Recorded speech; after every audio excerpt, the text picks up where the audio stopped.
Welcome to Session 2 on the qualitative and quantitative considerations for formulation assessments. This session will have 3 presentations followed by a Q&A session. Our first presentation will be given by Dr. Wang, who is the team lead for the Complex Drug Substances and Formulations team in the Division of Therapeutic Performance 1 at the Office of Research and Standards within the Office of Generic Drugs.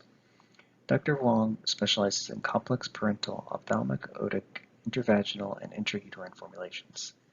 In her current role, Dr. Wang works with her team to develop product-specific guidances, address controlled correspondences, pre-ANDA meeting requests, citizen petitions, as well as manage several research projects on new analytical methods and in vitro characterization techniques for complex drug products. The second presentation will be given by Dr. Anubhav Kaviratna, who is a staff fellow and pharmacologist working on the Inhalation and Nasal Drug Products team in the Division of Therapeutic Performance 1 at the Office of Research and Standards within the Office of Generic Drugs. Dr. Kaviratna is responsible for developing product-specific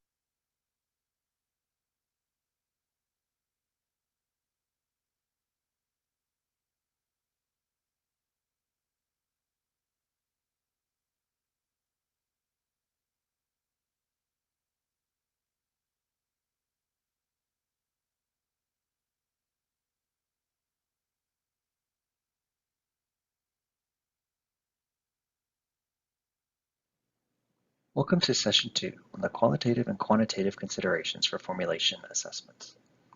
This session will have 3 presentations followed by a Q&A session. Our first presentation will be given by Dr. Wang, who is the team lead for the Complex Drug Substances and Formulations team in the Division of Therapeutic Performance 1 at the Office of Research and Standards within the Office of Generic Drugs. Dr. Wang specializes in complex parenteral, ophthalmic, otic, intravaginal, and intrauterine formulations. In her current role, Dr. Wang works with her team to develop product-specific guidances, address controlled correspondences, pre-ANDA meeting requests, citizen petitions, as well as manage several research projects on new analytical methods and in vitro characterization techniques for complex drug products.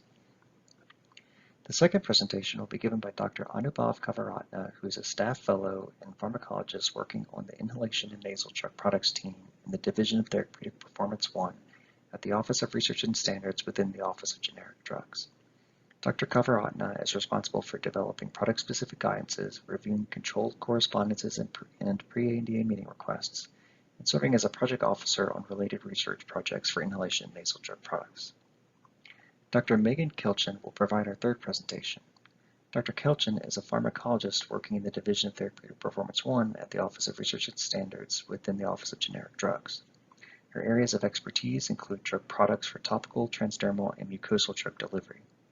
Dr. Kelchen is responsible for the development of product-specific guidances, reviewing controlled correspondences, citizen petitions, and pre-ANDA meeting requests, as well as managing related research projects for developing bioequivalence standards for topical, transdermal, and mucosal drug products. Following these presentations, Dr. Bryan Newman will serve as the moderator during the Q&A panel session. Dr. Newman is the team lead for the Inhalation and Nasal Drug Products team in the Division of Therapeutic Performance 1 at the Office of Research and Standards within the Office of Generic Drugs. Dr. Newman's work focuses on the development of product-specific guidances, reviewing controlled correspondences, pre-ANDA meeting requests, along with managing several research projects involved in inhalation and nasal drug products. Along with our current presenters, Colleen and Dr. Hiren Patel will join our Q&A panel session. Colleen is currently serving as the Acting Deputy Director of the Division of Legal and Regulatory Support in the Office of Generic Drug Policy. In her current role, she advises OGD colleagues on generic drug application-specific legal, regulatory, and policy issues to enable generic drug approvals and provide the public with high-quality, affordable medicines. With over 10 years of experience at the FDA, Colleen has worked in a variety of roles, including the drafting of regulations and guidance documents, and the developing and implementation of compliance policies. Dr. Hiren Patel is a bioequivalence assessor in the Division of Bioequivalence 2 within the Office of Generic Drugs, where he is the lead for assessing topical and transdermal drug products and their related advanced techniques for demonstrating bioequivalence. Dr. Patel serves as the co-chair for the Bioequivalence Standards for Topicals Committee within the Office of Generic Drugs and provides input on product-specific guidance development and related research projects for topical and transdermal products. We hope you enjoy the session.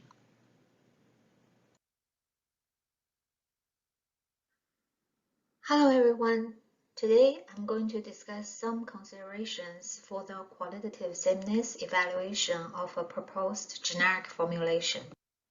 Please note, this presentation reflects the views of mine and should not be construed to represent FDA's views or policies. First, I'll briefly go over what is Q1, Q2. Q1, Q2 is a term referring to inactive ingredient assessments in abbreviated new drug applications. Q1, qualitative sameness, means that the test product uses the same inactive ingredients as the reference listed drug. Q2, quantitative sameness, means that concentrations of the inactive ingredients used in the test product are within plus minus 5% of those used in the ROD. Not all generic products need to establish Q1, Q2 sameness to the reference listed drug. When is Q1, Q2 sameness assessed? First, per regulations, for products that are administered through parenteral, ophthalmic, or otic routes, a proposed generic product is required to show Q1, Q2 sameness to the reference listed drug. In addition, sometimes per OGD's product-specific guidance, Q1, Q2 sameness may be recommended in a PSG for using alternative methods to demonstrate bioequivalence in lieu of in vivo bioequivalence studies. In general, Q1 assessment is to determine if the inactive ingredients used in a proposed test formulation has the same identities as those used in the ROD. For some complex polymeric excipients, Q1 assessment may not be straightforward. We may require additional comparative characterization of the proposed excipient and that of the ROD to support Q1 sameness. The example I'm going to discuss here today is polydielectide co-glycolide, PLG. PLG polymers are a group of biodegradable random copolymers. They have been used as the rate-controlling excipient in over 20 long-acting drug products, including formulations such as microspheres, in situ forming gels, and solid implants. The biodegradation of PLG polymers depends on multiple factors, such as the polymer properties, as well as the product manufacturing method. So it's recognized, comparative characterization data is needed for proper assessment on Q1 sameness because polymer characteristics can be altered during manufacturing, meaning the PLG in the final finished product may have certain characteristics that are very different from the raw material. This slide captures some of the common missing information in inquiries for PLG-based products asking for Q1, Q2 feedback. As I have mentioned, comparative PLG characterization data is needed to allow proper assessment for Q1 sameness. Certificate of analysis from vendor or claim to having the same excipient supplier is not sufficient, or characterizing the raw material to be used in the proposed test formulation versus the polymer extracted from the ROD is not appropriate. PLG properties may be altered depending on the manufacturing process. Therefore, comparative PLG characterization data should be done on the polymer extracted from the finished test formulation versus the ROD.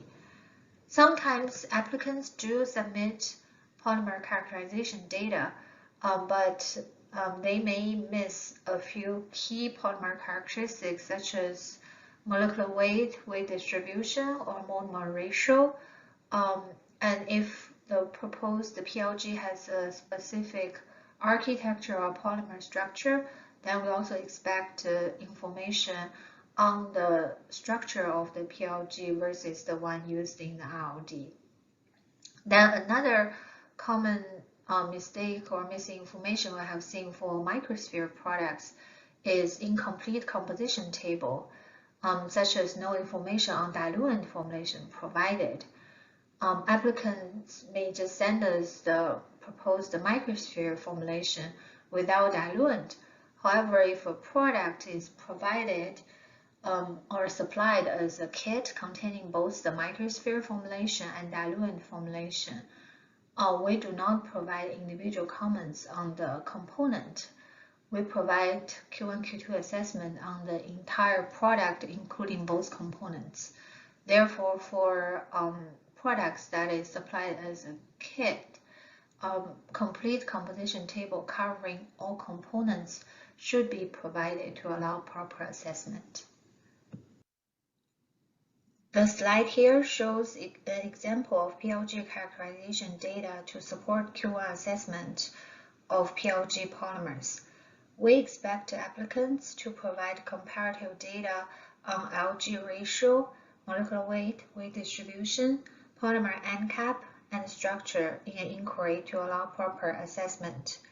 To support generic development, we have been conducting GDUFA research in this area, and here is a short list of publications focusing on analytical methods for characterizing PLG polymers, which can be used as references to support generic formulation development. To summarize the discussion on consideration for Q1 sameness of PLG-based product, we recommend you provide comparative characterization data on PLG polymer from the generic and ILD to allow proper assessment on the proposed test formulation.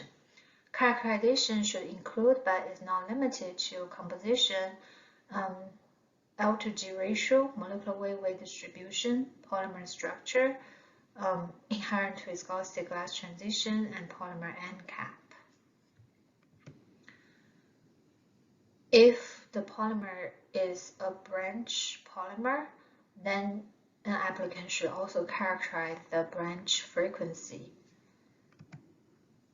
During the comparative characterization, if you have seen any differences in some of those polymeric characteristics, then we recommend you provide justification on why these differences would not impact the safety or efficacy of the generic drug as compared to the ILD. Therefore, we can still consider the PLG used in your test product as Q1 the same to that of the ILD. The second case example for complex polymeric excipients is silicon elastomer polydimethylsilicon PDMS. This is a group of polymer which are non-biodegradable. They are used as drug reservoir and/or rate controlling inactive in intravaginal rings and intrauterine systems. Per regulation, generic IVRs and IOS, they do not need to establish Q1, Q2 sameness to their reference listed drugs. However, many of those products are long-acting, which can last in vivo from months to years.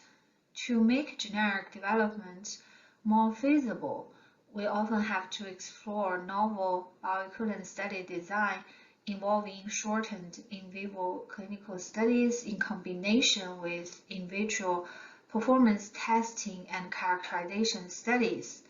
In such study design, formulation similarity, or in other words, no significant differences in excipients, is one of the preconditions to follow the recommended study design. Similar to the case of PLG, by providing a composition table alone is not adequate to assess formulation similarity of a proposed IVR or IUS, as the PDMS can be made using different polymerization chemistry with various byproducts, which may need additional evaluation. Therefore, to support PDMS Q1 sameness assessment, an applicant needs to provide information on starting materials, polymerization chemistry of the test material, and comparative physical chemical characterization data on both the silicon elastomer in the finished test product and the RLD. So here we do recognize sometimes the starting materials could be different from the RLD, and such information on RLD is unknown. So our purpose to look at the starting materials and polymerization chemistry as well as the comparative characterization data is to do a totality of evidence-based assessment to determine the proposed test whether that could be considered as no significant difference. Without such information, simply listing silicon elastomer in the composition table, we will not be able to make any determination if a proposed test formulation can be evaluated just based on shortened clinical studies and other in vitro studies to conclude bioequivalence. So the first step to assess formulation similarity is really to help the next step to see what is the most appropriate bioequivalence study for a proposed test formulation. In this slide, I'm going to use hydroxypropyl methylcellulose HPMC as an example excipient to discuss our considerations on excipients that are supplied with various grades. The first question is that whether the grade of HPMC is subject to Q1 assessment. And the second question is, what if the grade of HPMC in the proposed test formulation is different from the grade of HPMC in the RLD, will FDA receive or refuse to receive the ANDA? The answer to the first question is yes, grade is part of the Q1 assessment. Accordingly, HPMC is Q1 same where the test uses the same grade of HPMC as the RLD. However, we do recognize in the case of HPMC, there are various grades which may have overlapped properties. Therefore, it may be acceptable for a proposed test formulation to use a different grade of HPMC, provided that sufficient justification and supportive data are included in the ANDA. The type of justification may include, but is not limited to, the proposed grade in a test formulation is appropriate for the route of administration, and then to further support the difference in grades would not affect the product performance. We are looking for data showing comparable viscosity between the test and reference products if the HPMC is used as a viscosity agent, for instance. The final acceptability can only be determined during scientific assessment of an ANDA and is not addressed during the filing stage.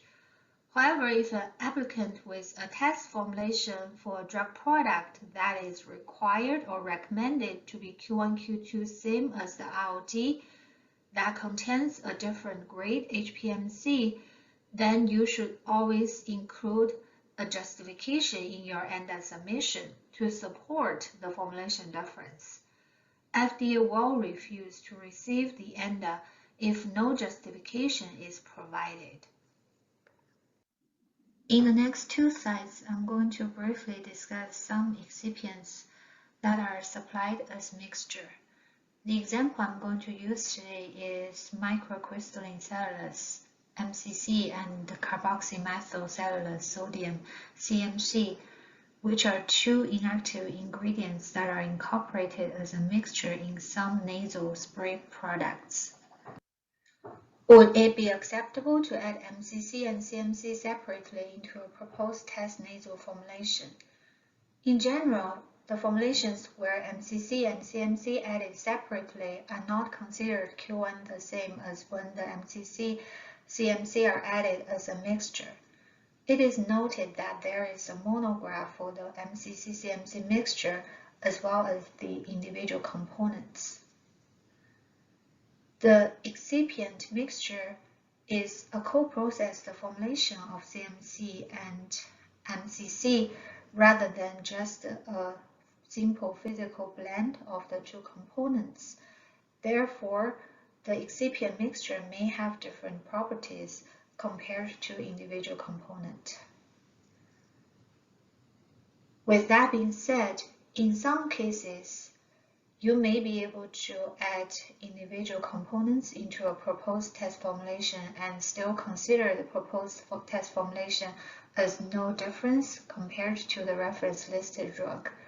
You will hear more discussion on it in the later presentation by Dr. Megan Kelchen in this session. The last example I'm going to discuss today is excipients with overlapping properties. Polymeric excipients with overlapping chemical composition and properties may be considered Q1 the same with information to support sameness.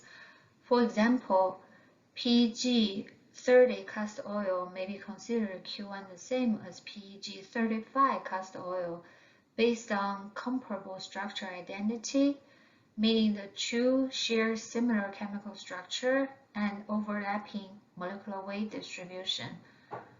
And the two excipients also share comparable properties and functionality, which is very similar critical micelle concentration and micelle size distribution. So based on the data supporting comparable structure identity and comparable properties and functionality, we concluded that PEG30 castor oil and PEG35 castor oil could be considered Q1 the same for a proposed product. With that being said, such type of conclusion is made on a case-by-case basis with sufficient justification and supportive data provided. Before summarizing today's discussion on Q1 sameness assessment, I would like to spend a couple of minutes to share some thoughts on how to ask Q1 questions. To obtain FDA's feedback on formulation Q1, Q2 sameness, an applicant may submit a control correspondence to request a Q1, Q2 assessment for up to 3 proposed formulations. If a product is co-packaged as drug formulation and diluent, as I have mentioned before, Q1, Q2 assessment can only be made based on the entire drug product rather than the individual components. Therefore, the applicant should not raise questions such as if we could comment on Q1, Q2 sameness for an individual component. And also, the applicant should make sure both the formulations for both the drug and diluent are provided in the inquiry to allow proper assessment. When comparable data is provided to support Q1 sameness of a complex inactive ingredient, you may ask if the proposed comparative characterization tests are appropriate for supporting Q1 sameness of the excipients in your proposed test formulation. The final acceptability is an assessment issue which can only be determined during scientific assessment of ANDA, but we can provide preliminary feedback on the proposed characterization test methods to guide an applicant to make sure you are heading towards the right direction. When the excipient in a proposed test formulation have overlapping properties, chemical composition, but may not be identical to the one used in the reference listed drug, such as the last case example I have mentioned of PEG and castor oil, then an applicant is encouraged to provide data justification to support why the proposed test formulation should be considered Q1 the same as the reference listed drug. Again, the conclusion on whether two appeared to be different inactive may be considered Q1 the same is made on a case-by-case basis, depending on the type of supportive information provided. To summarize today's discussion, I have have a few take-home messages. Qualitative Q1 sameness refers to the same inactive ingredients with same identity compared to the ROD. In addition to regulation, Q1 assessment may be triggered by a bioequivalence approach that depends on the formulation sameness or similarity of the generic to the ROD. In such case, an applicant should take the BE approach into consideration when framing formulation assessment questions to the agency.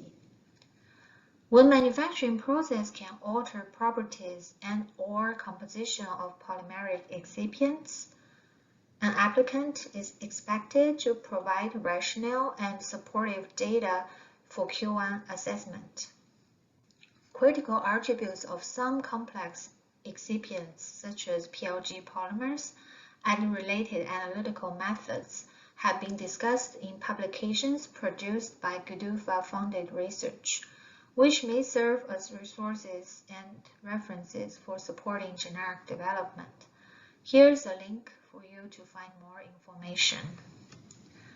When supplied as a mixture of excipients, a physical mixture of the individual components may not be Q1 to the formulated mixture of excipients. When an excipient is supplied with various grades, grade is part of the Q1 assessment. An applicant who wishes to seek approval for a generic product that is required or recommended to be Q1, Q2 same as the ROD, but with a formulation containing a different grade of an excipient compared to the ROD, should include in its ANDA justification for supporting the formulation difference. FDA will refuse to receive an ANDA absent justification for the difference in grade. The acceptability of a particular grade of the excipient in a proposed test formulation is determined during assessment of the ANDA. With that, I conclude my today's discussion. Thank you for your attention, and I will be happy to address any questions you may have during the panel discussion. Thank you.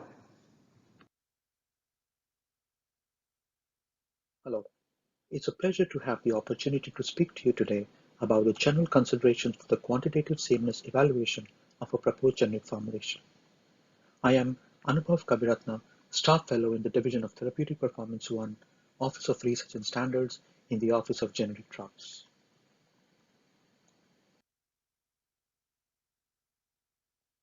My talk today reflects my personal thinking and opinion and should not be construed to represent FDA's views or policies. Any formulation tables shown in my presentation are hypothetical and designed for education purposes only. These fictitious formulation tables do not represent any FDA-approved drug products.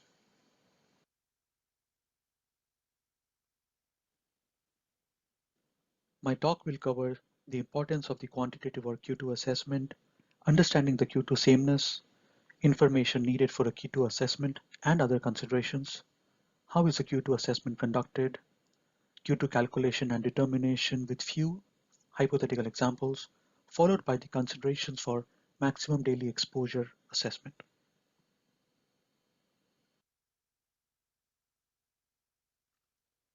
What is the importance of the Q2 assessment? Inactive ingredients, while not intended to exert a therapeutic effect themselves, can play a vital role in facilitating the delivery of the active ingredient to its site of action. The inactive ingredients can function as delivery aids, physicochemical modifiers for product stability, and are functional such as propellants. A drug product's formulation is the foundation of a generic drug development approach and is critical to supporting approval. Considering the range of functions that inactive ingredients can perform, formulation sameness can help to better ensure the proposed generic will deliver the active ingredient to the site of action in an equivalent manner, thereby reducing the potential bioequivalence failure.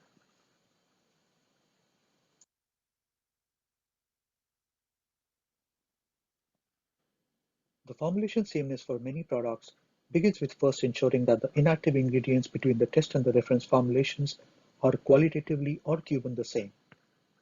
Once the test formulation is found to be Q1 the same, the second part of the formulation assessment focuses on ensuring the quantitative or Q2 sameness of the inactive ingredients between the test and reference formulations. This Q2 sameness can contribute to two factors that relate to the role the amount of each inactive ingredient plays in the formulation. Q2 sameness can ensure that the function of the inactive ingredient is being performed in an equivalent manner between the test and reference formulations, thereby improving the likelihood for a BE product performance. Q2 sameness may ensure the reduction in likelihood for side effects either from changes in exposure to the active ingredient or from unwanted reactions due to higher exposure to the inactive ingredient.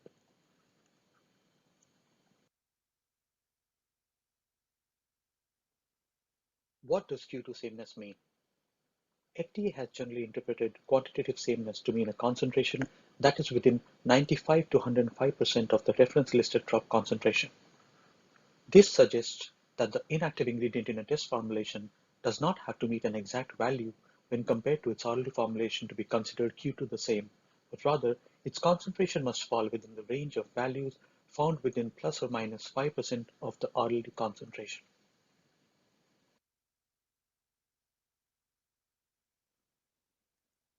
What does FDA need to know for a Q2 assessment?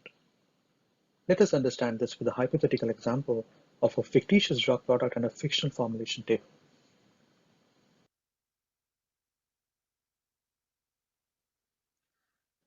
Inactive ingredient concentration is one of the key information required for a Q2 assessment. The formulation table should list the amount of all ingredients except those used on an as-needed or QS basis.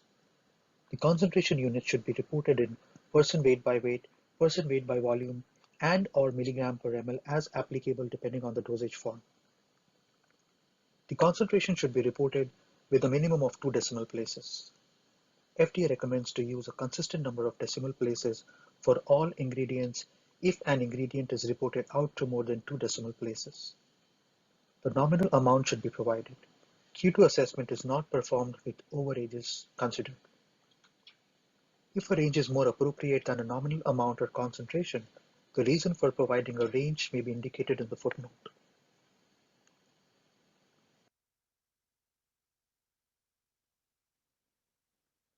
As applicable, the formulation table should indicate whether the amount of an inactive ingredient added was from a particular hydrate state or on an anhydrous basis.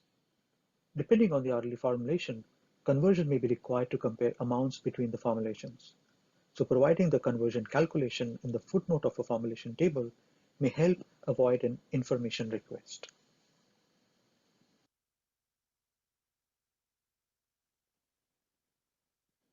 Let us understand more on Q2 assessment with another hypothetical example of a fictitious drug product and a fictional formulation table.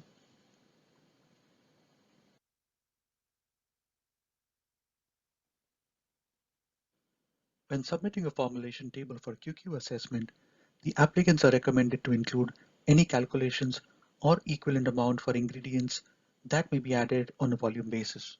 For example, ml by ml or percent volume by volume. The applicants are also recommended to add a note if the inactive ingredient amount represents a dilution. For example, whether the amount added is from a 25% or 50% or one normal solution. Alternatively, both the amounts could be provided for the inactive ingredient or a conversion calculations could be provided as a table footnote. It is also recommended to note the units for inactive ingredients provided as a dilution. For example, percent weight by volume or percent volume by volume. The formulation density may be provided if applicable to aid conversion calculations.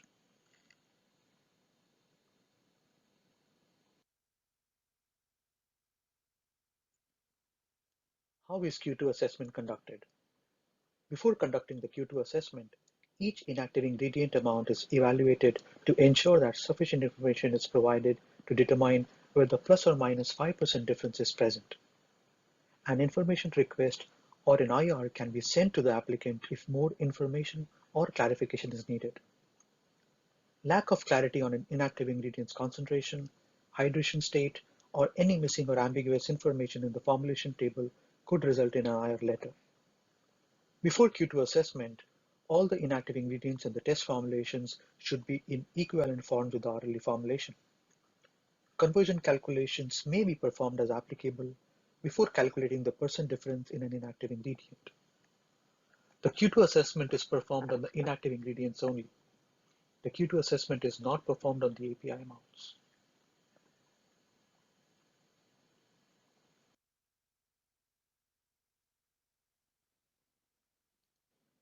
This fictional formulation table will be used as an example for Q2 calculation and determination. The difference in the concentration of an inactive ingredient between test and RLD formulation divided by the concentration of the inactive ingredient in the RLD formulation multiplied by 100 gives the percent difference of an inactive ingredient. The Q2 assessment does not include API amounts. The percent difference determined here to be minus 7%, which is outside the acceptable limits of plus or minus 5%. However, the percent difference determined for the other inactive ingredients here is 2% and 0%, which is within acceptable limits of plus or minus 5%. The percent difference formula is not applicable in case of inactive ingredients listed as QS in the test and RLD formulations.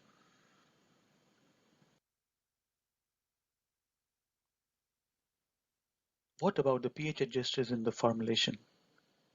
pH adjusters are not considered exception excipients for parenteral, ophthalmic, or otic products and can be provided as either QS to a pH value, range, or a specific amount.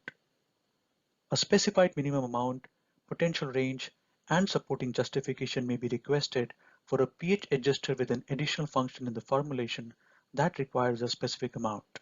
For example, a solubilizer or an in situ converter. The prospective applicants can consider referring to the pH adjuster guidance if they feel the agency's response to the formulation assessment for a parenteral, otic, or ophthalmic product continues to be negative, and they believe this to be related to pH adjusters.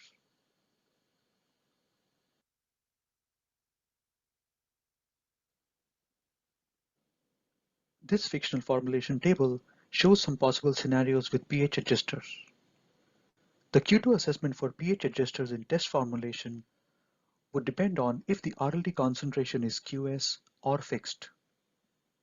The Q2 assessment and determination will be made according to the fixed concentration of pH adjusters in the RLD and the test formulations. However, if the concentration of pH adjuster is fixed in RLD formulation but QS in the test formulation, then it will not be considered as Q2 the same.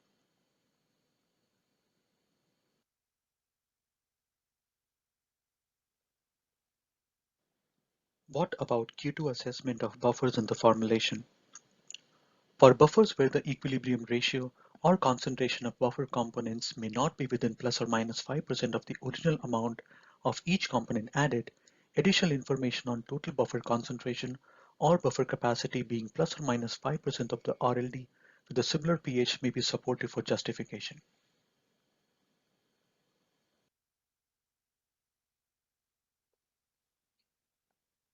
This fictional formulation table will be used as an example for Q2 calculation and determination in case of buffers in the test formulation. Unlike the amount of sodium citrate dihydrate, which is within plus or minus 5% of the RLD formulation, the amount of citric acid monohydrate in the test formulation is outside plus or minus 5% of the RLD formulation. In that case, the total citrate, which comprises of both the molar amounts of citric acid monohydrate and sodium citrate dihydrate at equilibrium, can be used in the Q2 evaluation. This is further explained on the next slide.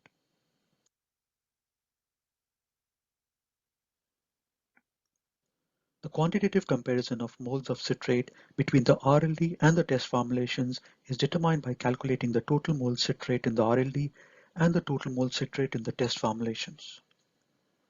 The percent difference in total mole citrate between the test and the RLD formulations is calculated, which is further rounded to the nearest whole number to get the percent difference value.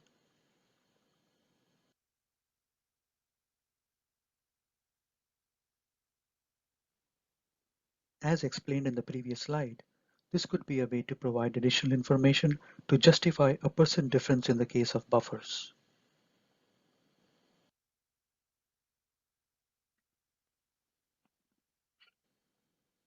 What are the considerations for maximum daily exposure evaluation? As mentioned earlier, ensuring Q2 sameness helps to reduce the likelihood for side effects from differences in drug exposure or from reactions to the inactive ingredients.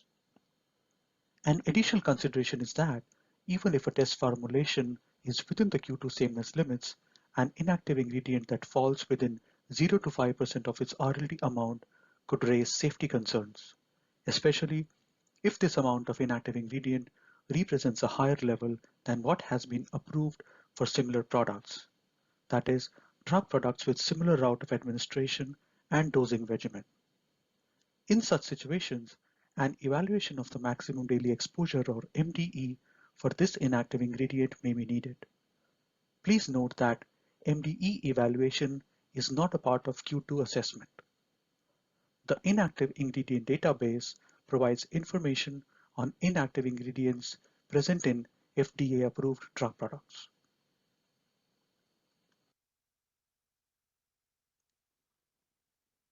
To summarize, inactive ingredients can play many important roles in facilitating the delivery of the active ingredient to its site of action.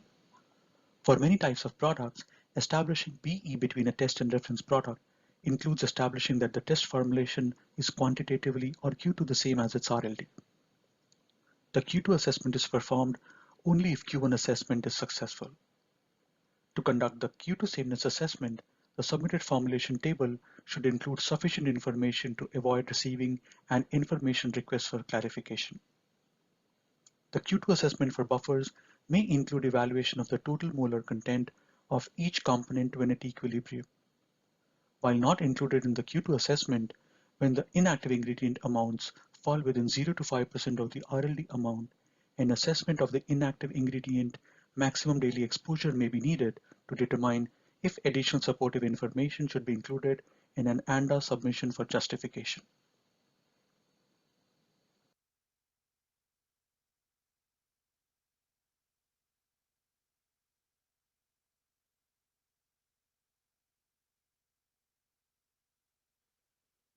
Please keep your questions ready for the panel discussion.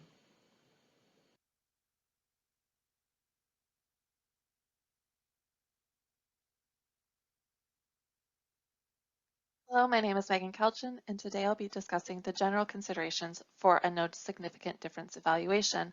And for the purpose of today's presentation, I'll be primarily focusing on topical products applied to the skin. This presentation reflects my views and should not be construed to represent the views or policies of the FDA. So to begin our discussion, I think it's helpful to first think about the regulations as they relate to inactive ingredients for topical products. The regulations state that an ANDA for a drug product intended for topical use may include different inactive ingredients compared to the RLD, provided that the applicant identifies and characterizes these differences. And so what this is saying is that a topical test product is not required by regulation to be Q1, Q2 the same as the RLD product. And if we take this a step further and look at topical solutions or solution-based foam aerosols, the in vivo bioequivalence may be self-evident for these products if, among other things, the test product contains no inactive ingredient or other change in formulation that may significantly affect the systemic or local availability. So what this means is that these test products may be Q1, Q2, but they're not required to be Q1, Q2 the same. So for generic topical products, there are several challenges with implementing a Q1, Q2 sameness standard. For example, many of these RLD products for topicals were approved decades ago, and so it's not uncommon for the RLD product to be discontinued. Additionally, because generics for topical products are not required to be Q1, Q2 the same to the RLD, the formulation of the designated RS product may be different compared to the RLD. Additionally, there may be changes to the RS formulation over time. This could be due to changes in a supplier of an inactive ingredient or changes to the manufacturing process. Finally, there may be inactive ingredients that are not added in a specific nominal amount, but are rather used as a quantity sufficient amount. And so considering the fact that topical products are not required to be Q1, Q2 the same, and that there's challenges in implementing a Q1, Q2 sameness for topical products, there really is a need for a sophisticated assessment of the formulation that can ensure that a test product is well matched to the reference standard. And so that brings us to the no significant difference standard, which states that a topical test product should contain no difference in inactive ingredients or in other aspects of the formulation relative to the reference standard that may significantly affect the local or systemic availability of the active ingredient. As an example, a test product that is Q1, Q2 the same as the RS implicitly has a no significant difference compared to the RS product. And so the intent of this no significant difference assessment is to determine whether the formulation of the test product is sufficiently well matched to the RS product. And the overall goal is to adequately mitigate the failure modes that are associated with potential failure modes for bioequivalence that are associated with differences in the formulation between the test product and the reference product. So some of these potential failure modes may include those related to irritation and sensitization due to the inactive ingredients in the formulation interaction with the diseased skin, the contribution of the vehicle to the efficacy of the overall drug product, and the stability and solubility of the active ingredient in the formulation. So how does the no significant difference standard differ compared to a Q1, Q2 sameness standard? Well, the no significant difference standard is based upon the same principles for assessing Q1, Q2 sameness. So the two previous presentations in this session really serve as the foundation for a no significant difference assessment. But as part of the no significant difference assessment, we also consider certain differences that have previously been determined to be acceptable based on available scientific evidence. And that means that certain minor differences in the components or composition of a test product may be acceptable based upon information that's available to the agency or evidence that's submitted within an ANDA. What this does not mean is that any proposed test formulation may be acceptable under the no significant difference standard. Again, our goal for the no significant difference standard is for the formulation of the prospective test product to be sufficiently well matched to the formulation of the RS product. So before I move into some specific examples of how this no significant difference standard is implemented, I first want to highlight that this standard has been incorporated into numerous revised product-specific guidances for topical products. The previous version for many of these PSGs indicates that for a characterization-based approach, the test product and RLD products should be Q1, Q2 the same. And with the revision of these PSGs that were posted in October of this year, the characterization-based BE approach now outlines that a test product should contain no difference in inactive ingredients or other aspects of the formulation relative to the reference standard that may significantly affect the local or systemic availability of the active ingredient. And before we move on, I want to highlight that this no significant difference standard does not exist in a vacuum. Rather, it's part of a broader characterization-based bioequivalence approach that may include additional in vitro data and in some cases, in vivo data to support demonstration bioequivalence. So this no significant difference standard is really just a small component of a broader bioequivalence approach. So as I mentioned, when the RLD for a topical product is discontinued, it may not be feasible to discern its Q1 and Q2 attributes. And the RS product may not be Q1, Q2 the same to the RLD product. In these situations, a test product may be assessed with respect to the RS formulation. However, if the RS is used, an ANDA for a drug product intended for topical use still needs to meet the requirements under the cited regulation shown here. So let's jump into some challenges and how the no significant difference may be used in these situations. So the composition of the RS product may change after the original approval, for example, in a supplement. And so the question arises, should the test formulation be assessed based upon the original formulation or the formulation that's currently available on the market? So as an example, an RS product may contain 5% weight by weight of mineral oil in the original formulation, but the current formulation of the RS product now contains 6% weight by weight. And there was no safety or efficacy studies that were necessary to support this change in the formulation. Under the no significant difference standard, the acceptable range of the affected and active ingredient should include the entire range found to be acceptable for the RS product. So in this specific example, the RS product is treated to have a range of 5 to 6% weight by weight of mineral oil, and therefore a test product may be suitable if it contains 4.73 to 6.33% weight by weight of mineral oil. And the acceptability of such difference would be determined during the ANDA assessment. So what about specific ingredient grades? So the RS may contain a specific grade of an inactive ingredient. For example, and this brings up some challenges in terms of what may be acceptable or considered to be the same inactive ingredient. For example, is carbapol 974P considered to be the same inactive ingredient as carbapol 934P?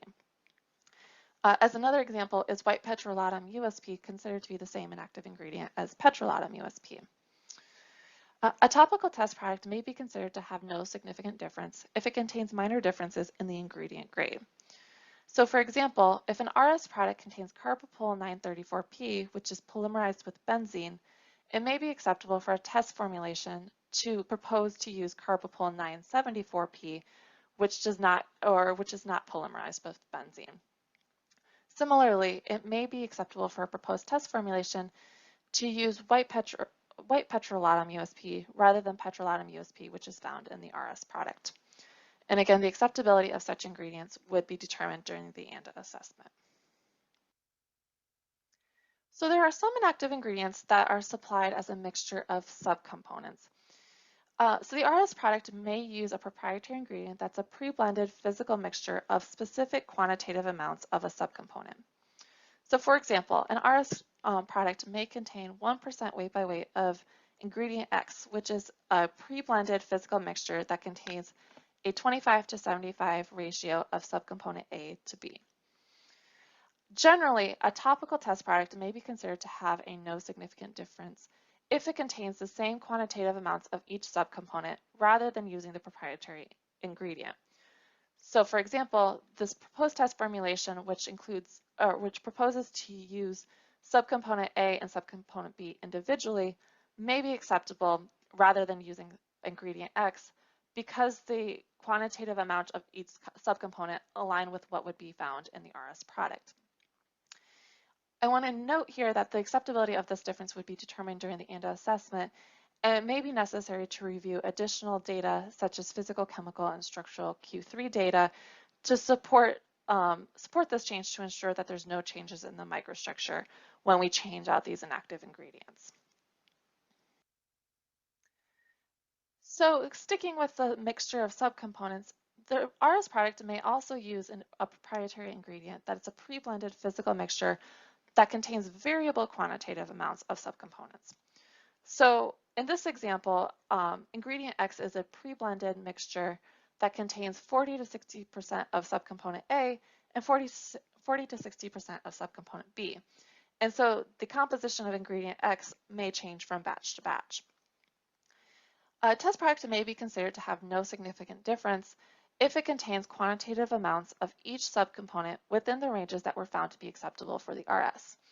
So in this scenario, proposed test formulation 1, shown here, and proposed test formulation 2 may also or may both be acceptable because the quantitative amounts proposed are within the range that are found within the RS formulation. Again, the acceptability of such differences would be determined during the ANDA assessment, and we may need to review the Q3 data to ensure that the microstructure of the test product and RS product are adequately matched. So as mentioned in the previous presentation, some inactive ingredients exist in different forms, for example, different hydration forms. So a common example is edetate disodium, which exists in both a dihydrate form and an anhydrous form. Under the no significant difference standard, a test product may be considered to have no significant difference if it contains a different form of the inactive ingredient with adjustment to the quantitative amount of the ingredient itself and water. So for example, an RS formulation, there may be an RS formulation that contains the dihydrate form of edetate disodium, and it may be acceptable for a proposed test product to propose the anhydrous form of edetate disodium so long as there's appropriate adjustments to the amount of inactive ingredient in water. We see a similar situation with inactive ingredients that exist in different purities. And alcohol is a common example. So alcohol may exist as alcohol USP, which is 95% alcohol volume by volume, or alcohol or dehydrated alcohol, which is 99% volume by volume. A test product may be considered to have a no significant difference if it contains a different purity of the ingredient with adjustment to the quantitative amount of the pure ingredient and the water. So in this example, the RS formulation uses alcohol USP, which is 95% volume by volume, and it may be acceptable for a proposed test formulation to use dehydrated alcohol, which is 99% volume by volume, so long as the amount of alcohol and the amount of water are adjusted. So some RS products contain inactive ingredients that are added for coloring purposes or fragrance purposes, and this can be very challenging for a prospective test product to match. So a test product may be considered to have no significant difference if it contains a different color or fragrance than the RS product, so long as the inactive ingredient does not affect the bioavailability of the active ingredient or affect the safety of the drug product. I'll also note it's important to consider the patient compliance and patient use for these drug products that contain coloring or fragrances, coloring agents or fragrances in the formulation. And if you're developing a drug product or a prospective test product that contains a coloring agent or a fragrance, we encourage you to reach out to the agency for additional feedback as needed. Finally, there are several challenges with pH modifiers as discussed in the previous presentation. For topical products, the single point nominal amount of a pH modifier that may be included in the RS composition table may not actually reflect what is found in the finished drug product. The final RS product may contain a range of pH or of a pH modifier, or it may the formulation table may specify a quantity sufficient amount in order to achieve a target pH for the overall drug product. And so a test product may be considered to have a no significant difference if it does not contain the same nominal amount of a pH modifier, so long as the pH and other relevant characteristics of the test product and the RS product match. So in this example here, the test product formulation contains a different amount of sodium hydroxide compared to the RS formulation. However, the test product is intending to use the sodium hydroxide to adjust the pH of the overall formulation to pH 5.2, which is aligned with the pH of the RS product. The acceptability of such difference would be determined during the ANDA assessment. Let's put these no significant difference principles into practice using a hypothetical drug product. You'll notice that there are differences in the formulation table between the RS product and the test formulation. However, the proposed test product does meet a no significant difference standard. For example, it may be acceptable for the proposed test product to use white petrolatum USP rather than petrolatum USP that's used in the RS product. There are quantitative differences in the amount of cetosterol alcohol in the proposed test product compared to the RS product. The proposed concentration used in the test product is within plus or minus 5% of what's used in the reference standard. However, I want to use this example to highlight that it's important to review the agency's inactive ingredient database to ensure that the proposed concentration within the test product is below the level identified for that inactive ingredient with the intended route of administration. It may be acceptable for the proposed test product to use the monohydrate form of sodium phosphate monobasic rather than the dihydrate form that's used in the RS product. The RS product uses Paramix, which is a proprietary mixture of methylparaben and propylparaben. It may be acceptable for the test formulation to use methylparaben and propylparaben individually, so long as the proposed concentrations in the test product align with the concentrations that are found in the RS product. Finally, the RS product uses sodium hydroxide to adjust the pH to 5.5 using a nominal concentration. It may be acceptable for a proposed test formulation to utilize sodium hydroxide in a quantity sufficient amount to target the pH of the proposed test formulation to match that of the RS formulation. So when preparing for submission of your formulation assessment, it may be helpful to consider including supportive information to assist with the review of the proposed test formulation. For example, it can be helpful to submit the proprietary names or certificate of analysis for inactive ingredients that are available in different purities or grades. For example, inactive ingredients such as alcohols or polymers. It also may be helpful to submit reverse engineering data to support the levels of inactive ingredients in a test formulation. For example, if your reverse engineering data for the RLD product appears to be higher compared to the nominal concentrations that are reflected in the active ingredient database, the reverse engineering data should be submitted within the controlled correspondence or formulation assessment request. Other situations where reverse engineering data may be helpful is when inactive ingredients are included in the formulation in small concentrations, or when there's complex inactive ingredients such as mixtures with subcomponents. Finally, for inactive ingredients that are added on a QS basis during the manufacturing process, for example, pH modifiers, we recommend identifying these active ingredients as such in the formulation table and providing scientific rationale for the target values that you would utilize. For example, as shown in the previous slide, indicating the target pH that you intend to use for your proposed test product. So in summary, generic topical products are not required to be Q1, Q2 the same and are therefore assessed using a no significant difference standard. The intention of the no significant difference assessment is to determine whether the formulation of the proposed test product is sufficiently well matched compared to the reference standard formulation. A no significant difference standard expands the eligibility for characterization-based bioequivalence approaches for topical products while preserving the same scientific principles of Q1, Q2 sameness that are critical to mitigate the risks associated with potential failure modes for bioequivalence.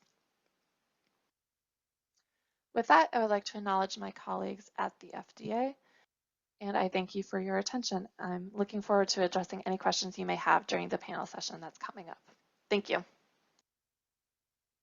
Hello, and welcome to the question and panel session for session 2 on the qualitative and quantitative considerations for formulation assessments. I'd ask all the panel members to turn on their cameras so we can begin our discussion. So this session is going to be moderated by myself, Bryan Newman, and of course I'd like to remind our audience that they can type their questions in the chat box and we'll try to answer as many as we can in the time allotted. Certainly encourage your participation throughout this discussion. So to begin with this session, I'll start with a question to Megan. So in general, is there no significant difference criterion applicable to all dermatological preparations, or are there cases where differences are permitted? Thank you, Bryan, and thank you for the question. So for topical products that are applied to the skin, the no significant difference criteria is recommended within the context of the broader characterization-based approach. And this characterization-based approach includes other things depending on the complexity of the drug product. So it may include things like Q3 characterization, IVRT, IVPT, or potentially PK study. And in addition to the characterization-based approach, many product-specific guidances for topical products also include an alternative BE option that does not have a formulation sameness component to it. So for example, it may recommend a BE study with clinical endpoint or a vasoconstrictor study. And in those situations, formulation sameness is not required or recommended. And I'll just finalize by saying that if you would like to propose a BE approach that is different than those in the PSG, then we recommend submitting a product development meeting request where you can propose your alternative BE approach. Thank you. All right, thanks. So this next one will be for Yan. So during your presentations, I know there was a slide that mentioned the phrase "not limited to." Can you provide some explanation for that? Sure. Thank you for the question. Thank you, Bryan. So in general, if you say "not limited to" in our response to your inquiries or in PSG, that means the list we have in our response or PSG is not exhaustive. But that means the recommendations we have made, for instance, the critical characteristics, those are the key quality attributes or polymeric characteristics, for instance, based on our current understanding. But in general, it's the applicant's discretion to decide what type of supportive information you would like to include in your ANDA to support the purpose as you see fit. So we're trying to give our key recommendations based on the understanding, but you may provide additional information based on your own understanding. Thank you for that. So the next question, this one will be addressed to Colleen. So for products requiring Q and Q2 similarity, and if these are the same that are blocked by a formulation patent, for instance, the generic formulation may have trouble actually being brought to the market until the patent's actually expired. So how does FDA take this scenario into account when trying to bring generics to the market? Thanks for the question. Right, the RLD does have, most of the times may have some patents on it, and some of those patents need to be listed in the Orange Book. FDA's role in listing those patents remains ministerial. Separately from those statutory requirements, the FDCA Act requires inactive ingredients to be safe under the conditions prescribed in the labeling.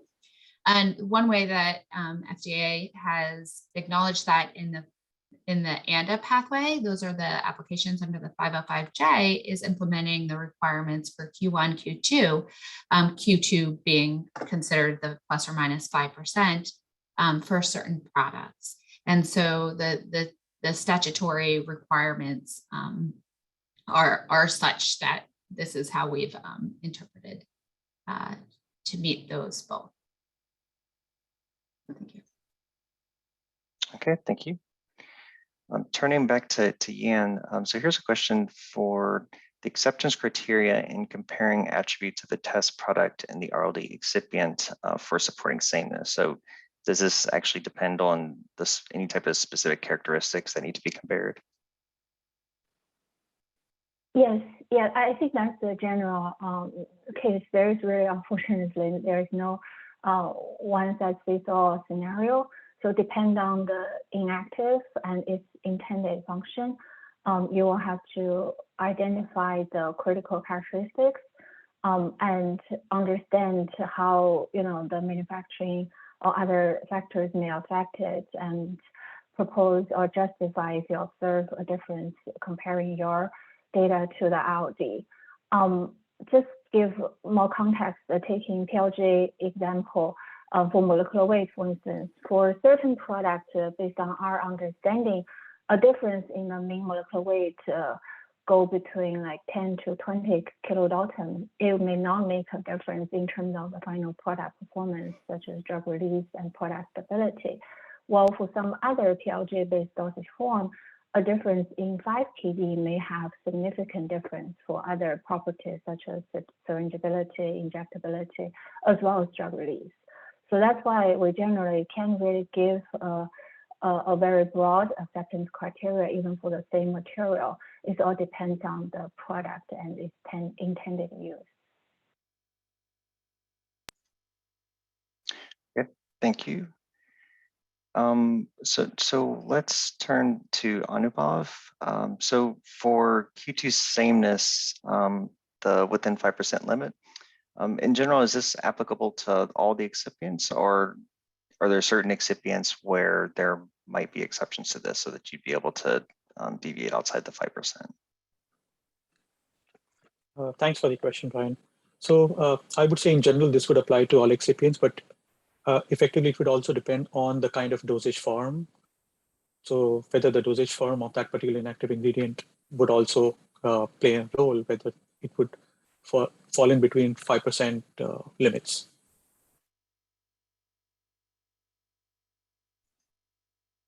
All right, so let's see. Is there anyone else on the message that'd like to provide a comment for that? Okay, just check in. The next question I'll pose to Hiren. So with regards to the pH adjusters, what if the RLD label is a type of, it states the type of pH adjuster is QS. So whether or not it's, instead of just saying a specific pH adjuster, it provides HCl and or sodium hydroxide. Do you have to determine the exact amounts for each of these added pH adjusters in the RLD, or just match the pH? If not, how do you define the Q2 sameness for this?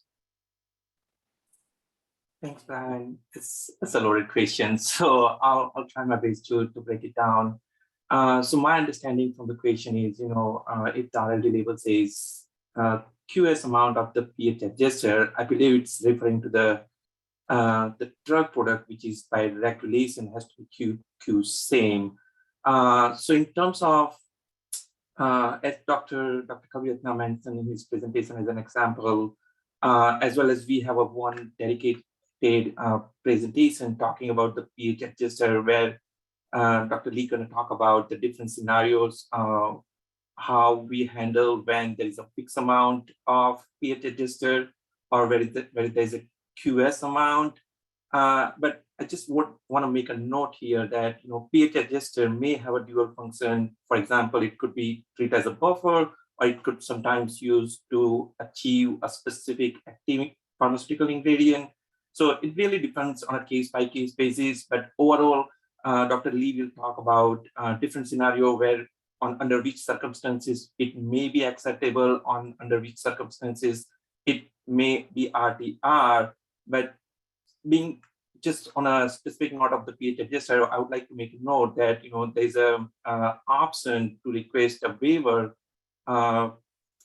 specifically for the pH adjuster under 314.99b. So if you think that there are you are submitting control correspondence, you are getting difference, based on your reverse engineering, you are getting a different amount, I would encourage to submit the 314.99b along with scientific justification, and it will be a review issue. And as Dr. Kelchen mentioned, under the topical drug products, it may be acceptable to use the different pH adjuster as long as it meets the Q3 criteria, specifically with the pH. Thank you.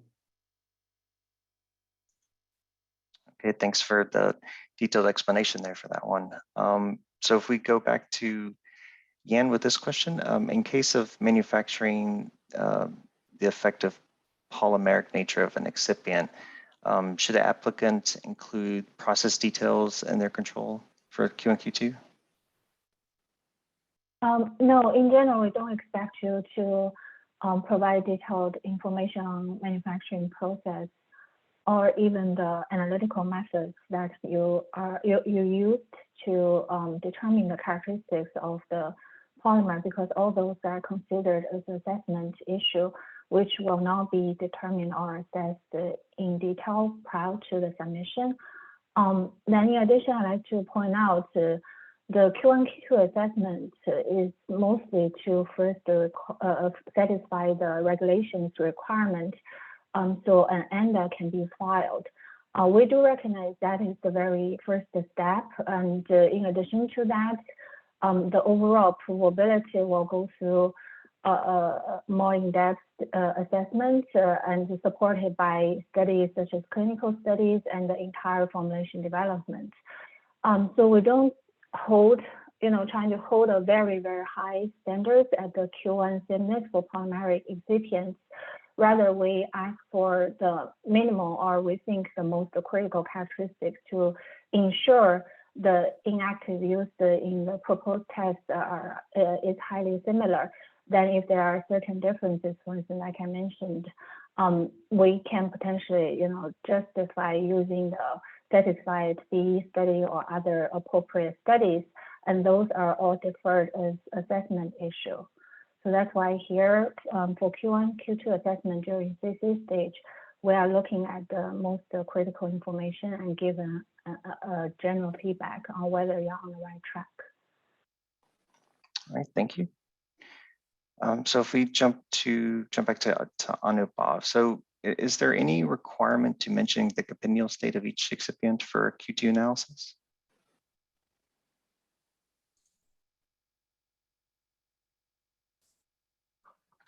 Yes, so basically,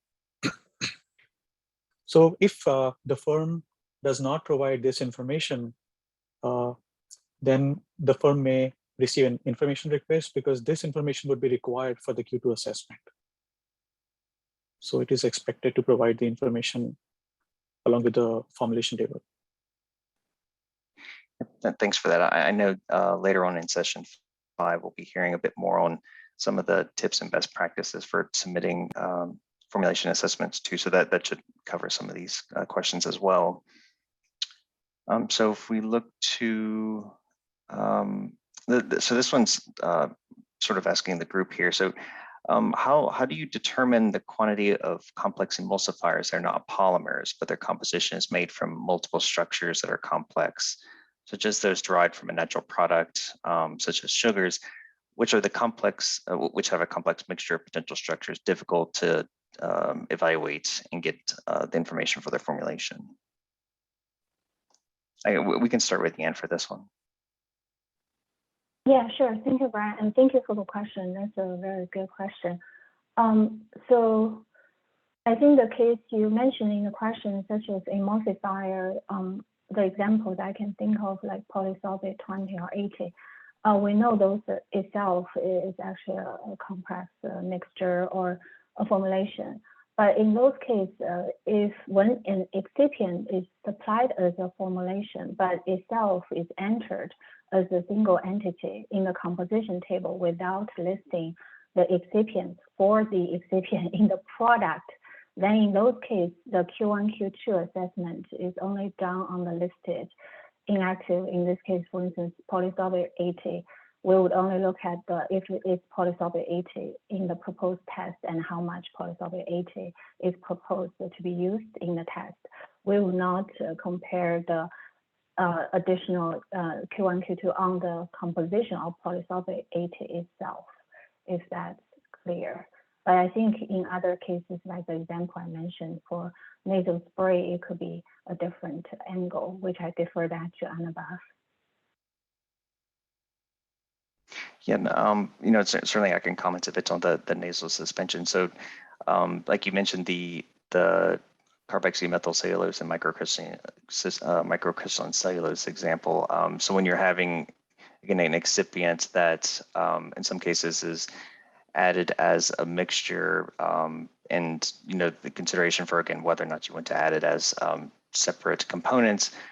Certainly, in the case of nasal suspensions, like we'd heard, there's the consideration for when they're co-processed. So usually in those cases, combining them separately essentially doesn't account for the fact of them being co-processed, right? There's a lot more that goes into it when they're combined like that. So whenever if it's presented in a formulation table, like as the single components essentially comprised of both, normally again the assessment for Q2 would be based off of the single or the combination of both. Like it wouldn't be appropriate to have them separate because you'd be essentially looking at two different excipients in that case.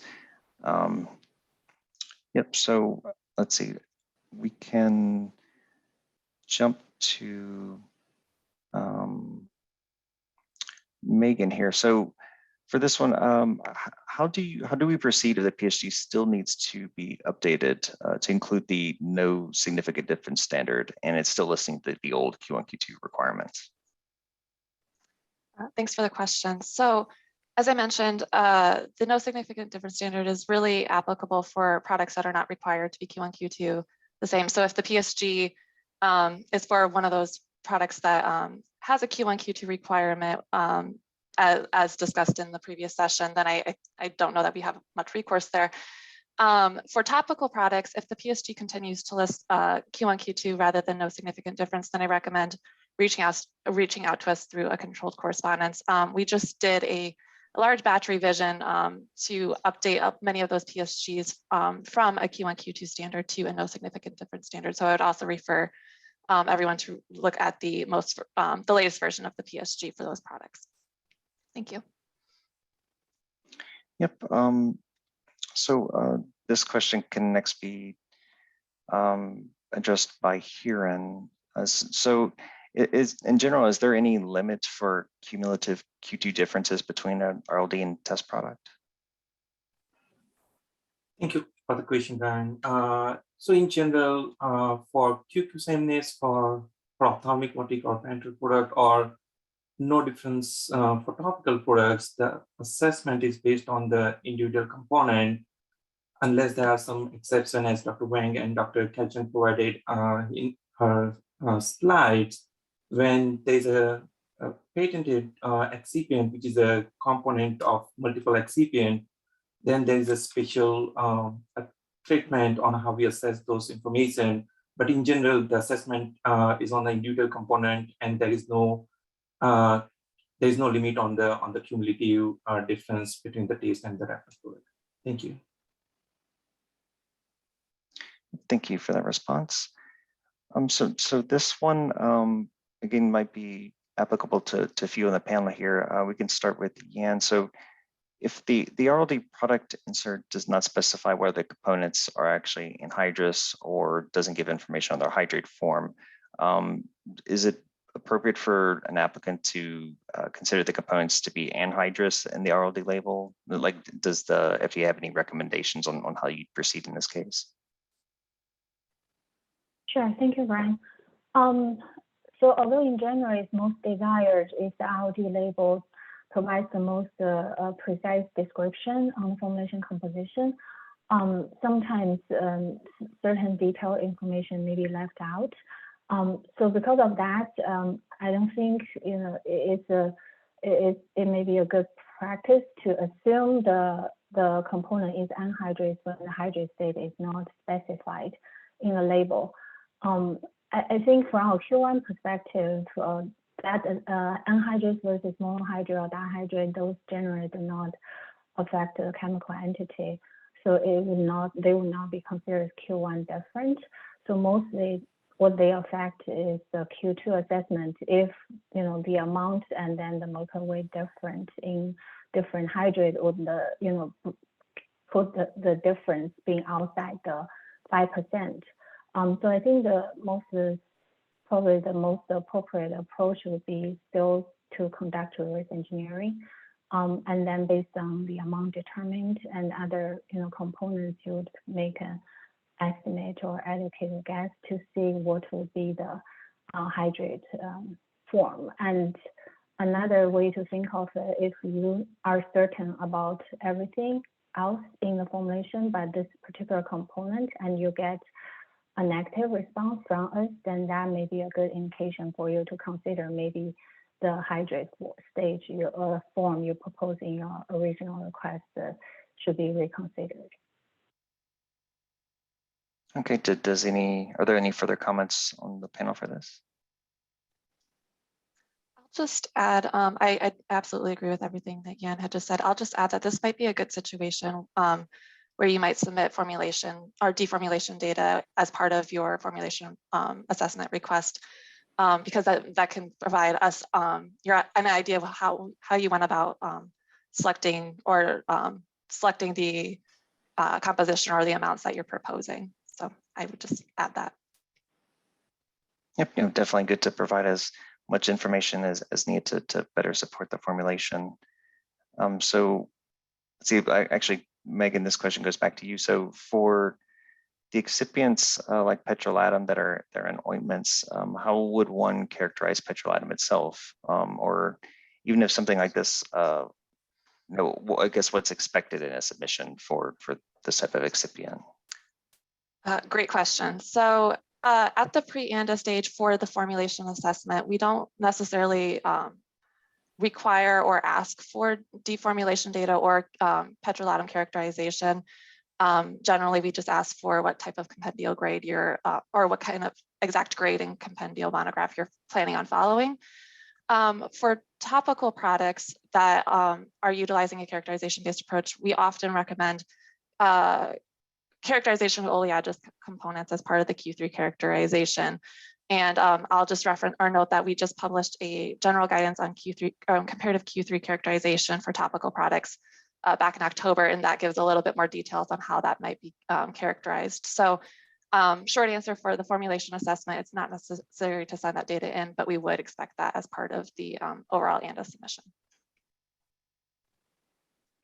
All right, yeah, thanks for that detailed response. So I believe we're at time for this panel discussion. So with that, certainly, I thank everyone on the panel for the great input they provided. Obviously, again, lots of complex issues on this, and certainly, again, please provide your questions or continue to provide these questions in the chat box so that we're able to keep note of them. Because again, there's always opportunity to provide responses later if time permitting and such. So again, with that, thank you all, and conclude this panel discussion.